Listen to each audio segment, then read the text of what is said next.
Hi, my name is Sophia Namvarazad, and with my partner Tiffany Rolo, today we will be discussing adoption for socialization and personality. In recent years, there has been an increased interest in adoption.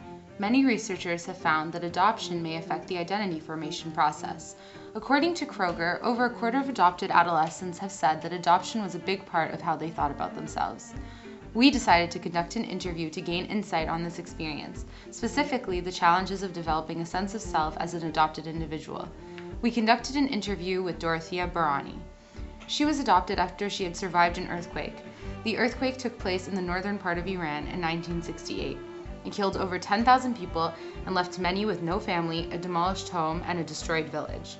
It was not until police dogs found the 6-month-old child that they discovered that she had been buried under a crib for a couple of days. Obstacles that in themselves were very hard without the pressure of knowing that she had been adopted made it even more difficult for her.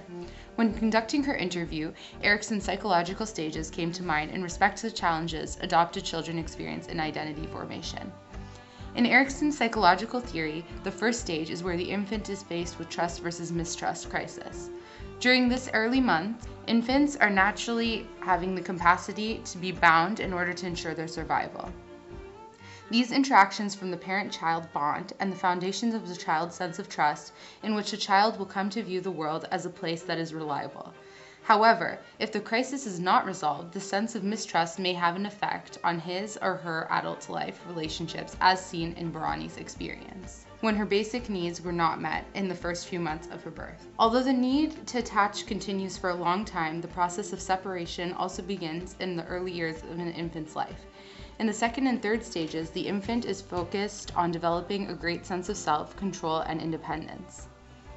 Through this control of one's bodily functions and play, this is how a child develops this stage. When caretakers are dismissive of their child's self-initiated efforts, it may cause that child to feel ashamed or doubtful of themselves and become overly dependent of others.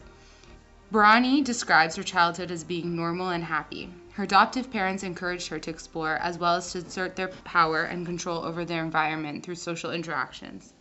The fourth stage is industry versus inferiority. In this stage, the goal of the child is to gain a self-accomplishment. Children are learning how to develop proper skills in reading and writing, as well as developing a sense of self separate from others. In the case of Barani, she discovers she was adopted in this stage by her neighbor. Barani tells us, "She told me my parents had adopted me to become their maid. The whole thing was traumatizing." Barani's adoptive parents, however, explained that they did not adopt her to make her a maid and that her birth parents had died in an earthquake. Kroger notes that the most positive outcome for adopted children and adolescents resolve when their adoptive parents provide them with information about their birth parents. In the case of Barani, she feels a sense of relief knowing that her adoptive and birth parents did not reject her. The fifth stage of development is the ego versus role confusion. According to Jean Piaget, children progress through a series of 4 stages of meaning construction. Similar to Erikson, Piaget believes that children actively try to explore and make sense of the world around them through interpretation and experience. In adopted children, this need is amplified because they are trying to fill a void left by their biological parents. At this stage, which is during the adolescence, young individuals start to explore who they are and the many different possible roles and values that they could have. This gives their life direction and purpose. In the case of Barani, she discussed how difficult it was to find her place within the family because she viewed herself as an outsider. It was not until she moved to Greece and fell into her adoptive parents' culture that she truly felt like she belonged to that family. According to UNESCO, social dimensions of culture plus development, social dimensions of culture is values and skills inherited from the community's previous generation that influence how people express themselves in relation to others. They play an important role in reinforcing the parent's culture, which has a positive effect on the human development because it helps promote unity, stability, belonging, and support.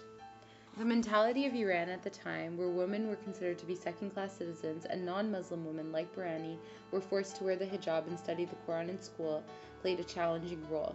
Barani grew up in a Christian faith through her adopted parents and says that the faith helped her in difficult times. Moving the respondent to a country that was more accepting of her beliefs and more understanding of her adoptive parents helped her a great deal with being able to pursue her identity.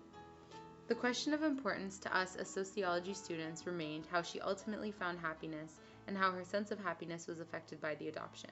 Luckily, throughout our interview, we learned that Bronnie had very loving parents who made the transition into the family as smooth as they could. When asked about her feelings towards the adoption, Bronnie tells us, "I always felt like I was different." Within her family, the difference was apparent in how much older her parents were than her. At the age of 12, Bronnie began to feel a great connection to her adopted parents and discovered happiness.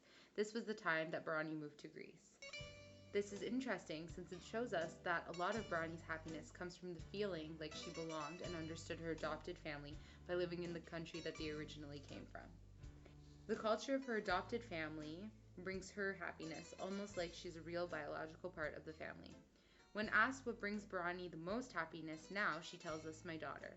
Most of Bronnie's answers in relation to happiness are directly correlated to family. Erickson tells us in the stage of generativity versus stagnation that the adult has children and accomplishes their goals. The adult develops care for the next generation. Bronnie places a great deal of emphasis on her role as a parent. This tells us that the adoption has taught her the importance of the role of a parent. Although the challenges Bronnie faced could have easily tilted towards a psychological crisis that Erickson describes can happen, we found in our interview how great adopted parents can truly be and take the negative factors in a child's life and create a happy upbringing. This has been a presentation on adoption by Sophia and Tiffany for Socialization and Personality. Thank you for listening, and we hope you learned something valuable.